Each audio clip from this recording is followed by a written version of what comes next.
Oi, pessoal, tudo bem? Essa é a aula 1 do minicurso desse fim de semana, intitulado O Segredo da Flor de Ouro. Bom, pessoal, no anúncio desse minicurso, eu falei que o segredo da Flor de Ouro é um amálgama da espiritualidade taoísta que Jung muito admirava, né? Jung tem o taoísmo como uma das principais vias para o si mesmo no sentido psicológico na cultura universal. Né? Eu falei sobre a individuação como o segredo da flor de ouro também traz para gente o tema da individuação, do tornar-se si mesmo, já que a flor de ouro nasce da escuridão, nasce do pântano, né? É como se diz, sem lama não há lótus, né? Unindo os opostos, conciliando harmonicamente os opostos, e que já o simbolismo da flor de ouro ocupa o espaço do centro, né? O espaço do centro é um espaço fundamental. O simbolismo do centro é um simbolismo fundamental em todas as culturas e em todas as civilizações, né? Há vários antropólogos que vão falar sobre o simbolismo do centro, Claude Lévi-Strauss em antropologia estrutural, o Durkheim, o sociólogo Durkheim, nas formas elementares da vida religiosa, né? Como cada cultura vai ter essa representação simbólica do centro, né? Que no sânscrito significa mandala, né? Que é um círculo de autoproteção. Tá? O Jung observou que sempre que os pacientes dele se encontravam em estados mentais confusos, em estados mentais caóticos, logo a fantasia criativa do inconsciente desses pacientes em análise, desses pacientes que tinham uma relação terapêutica com Jung, começavam a criar flores, círculos, mandalas e muitos desses círculos com o predomínio do amarelo, né? O predomínio do ouro no centro, né? Que tem a ver com o ponto de vista da amplificação dos paralelos com o ouro alquímico, com o tesouro difícil de encontrar, né? Mas que tem a ver de um ponto de vista da compensação psíquica, né? Já que a gente está sempre conversando aqui que para a gente poder entender a psicodinâmica do inconsciente, ou seja, a dinâmica de funcionamento do inconsciente, precisamos entender a compensação, ou seja, o inconsciente vai falar de modo simbólico aquilo que falta na atitude consciente. Tá? Então, se a atitude consciente é caótica, tá? O caórdica, né, como se fala ultimamente, tá? O inconsciente vai tentar curar essa dissociação por meio de um símbolo, e um dos símbolos mais comuns é justamente o círculo ou a mandala. Ou seja, essa é a forma fundamental em que o ego ou o eu se relaciona com o inconsciente. E aí o que a análise vai fazer basicamente é colocar os dois para conversar, né? É colocar a consciência e o inconsciente para conversar, cada um deles tendo o mesmo direito a existir, cada um deles tendo o mesmo direito a falar, a discursar, né? Sendo o terapeuta muitas vezes apenas o espelho dialético, né? Em que o paciente vai projetar o seu próprio inconsciente. Tá? Então, muitas vezes o terapeuta também serve como função transcendente, aquele que vai permitir, né, aquele que vai receber a projeção para que o paciente possa passar de uma atitude a outra. Tá? Então, pessoal, ah, o lugar de Jung na universidade, e aí no Segredo da Flor de Ouro, o próprio Jung vai criticar a universidade, dizendo que a universidade não é mais centro de conhecimento. Tá? O lugar de Jung na universidade até hoje é muito problemático, né? Porque ao mesmo tempo que Jung deixou uma obra gigantesca no que diz respeito à psicologia e às ciências humanas, né? E Jung é muito pouco estudado pelos acadêmicos, né? os acadêmicos meio que ignoram a obra do Jung, né? Tudo tem o seu lado positivo, né? O lado positivo é que a gente desenvolve a pesquisa na clínica, ou seja, que é o lugar da psicologia do Jung, né? Mas há certos pressupostos etnográficos, etnopsicológicos que o Jung criou, que até hoje são negligenciados pelos estudiosos das ciências humanas. Mas às vezes, pessoal, quando se quer valorizar Jung, também se valoriza Jung de um modo equivocado. Como assim? Nós precisamos entender o Oriente, nós precisamos conhecer o Oriente. Jung estudou o Oriente, então vamos incorporar o Oriente em nós, porque essa vai ser a forma que nós temos de entender Jung e essa é a forma que nós temos de entender o Oriente.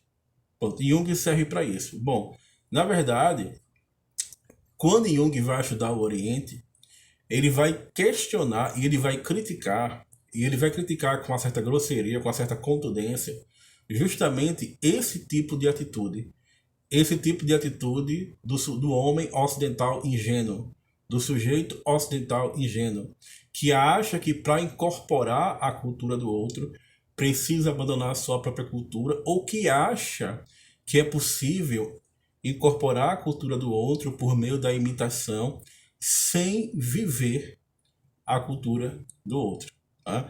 De modo bem simples. Jung estudou o Oriente, então vamos desenhar círculo, vamos pintar círculo, vamos praticar yoga, vamos praticar meditação. Jung não mandou fazer nada disso, né? Jung não mandou desenhar círculo, Jung não mandou praticar yoga, Jung não mandou praticar meditação. Mas a gente tem que se abrir para o Oriente. Mas não é essa forma de abertura para o Oriente que Jung fala. Por sinal, Jung é muito crítico em relação a isso. Pratica-se a yoga de qualquer escola, desenham-se círculos, pratica-se qualquer espiritualidade. Por quê? Porque essa questão do Oriente também virou um modismo, né? E esse modismo das pessoas praticarem a contemplação mística, buscarem êxtases místicos, praticarem yoga, praticarem, enfim, as práticas ascéticas da religião oriental, tudo isso tem um preço psicológico, certo? Tudo isso vai ter um preço psicológico. O preço psicológico mais grave que Jung vai observar, e ele vai afirmar isso no Segredo da Flor de Ouro, é a perda do contato consigo mesmo. É a perda do contato consigo próprio.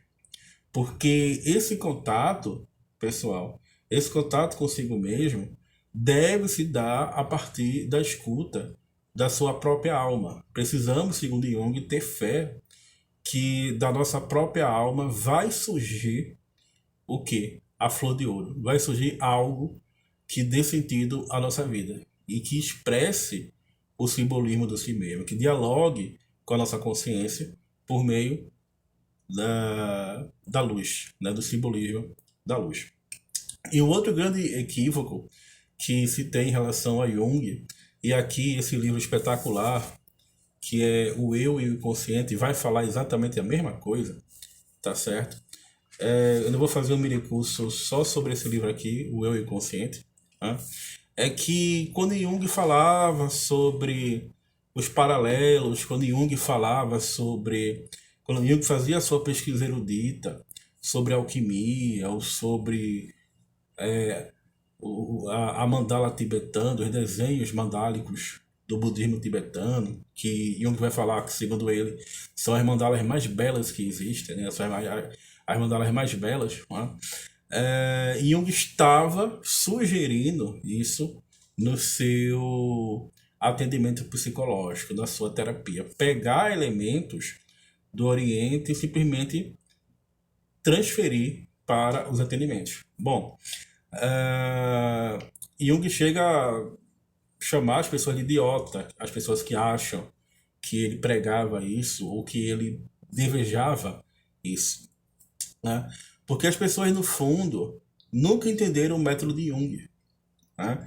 As pessoas acham que o método de Jung é mandar desenhar círculos, ou mandar praticar yoga, ou ter uma conversa erudita sobre alquimia com o paciente, ou até mesmo contar contos de fada para o paciente e aplicar inúmeras técnicas na análise, né?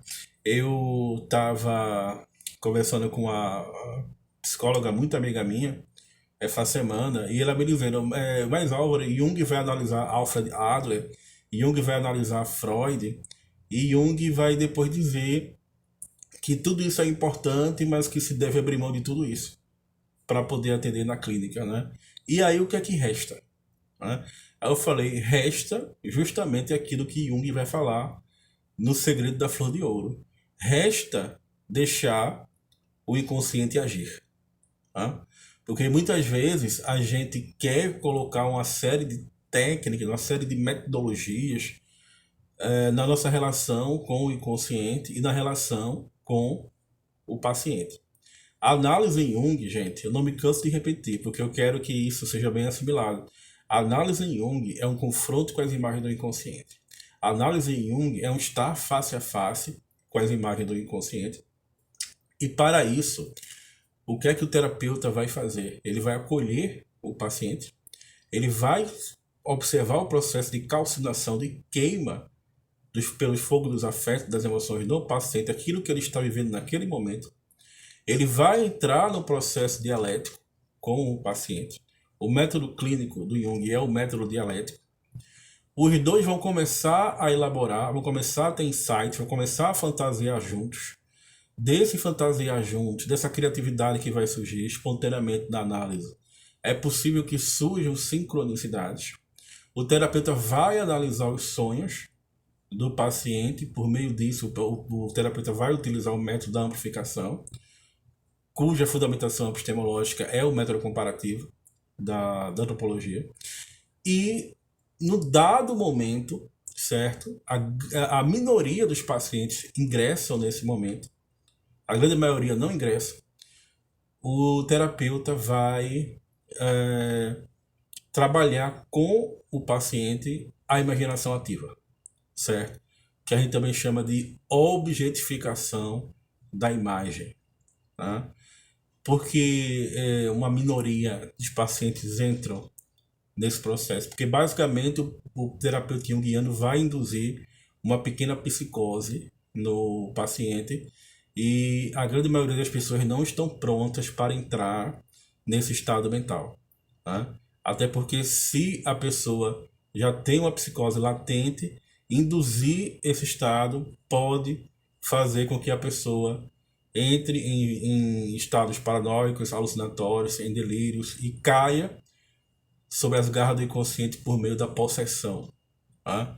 Então, assim, a clínica do Jung, o atendimento, a forma como a gente vai trabalhar na clínica é isso, tá?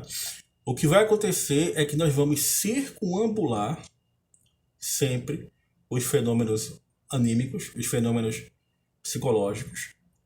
E esse circunambular, esse girar em torno de, circular em torno de um centro, o centro específico, que é o centro da alma do paciente, o centro do psiquismo, aquilo que o próprio paciente está colocando no centro de forma consciente, e aquilo que o inconsciente do paciente está projetando também sobre esse centro. No sentido de que esse centro representa a relação do ego com o si mesmo, tá? Ou seja, essa imagem mandálica, essa imagem da circunambulação nos é dada na obra do Jung, ou pelo menos fica muito claro na obra do Jung, em O Segredo da Flor de Ouro, tá? Então, o Segredo da Flor de Ouro, além dessa relação com a psicologia oriental, com as imagens orientais, vai fazer uma defesa do método terapêutico. Jung faz uma defesa do método terapêutico.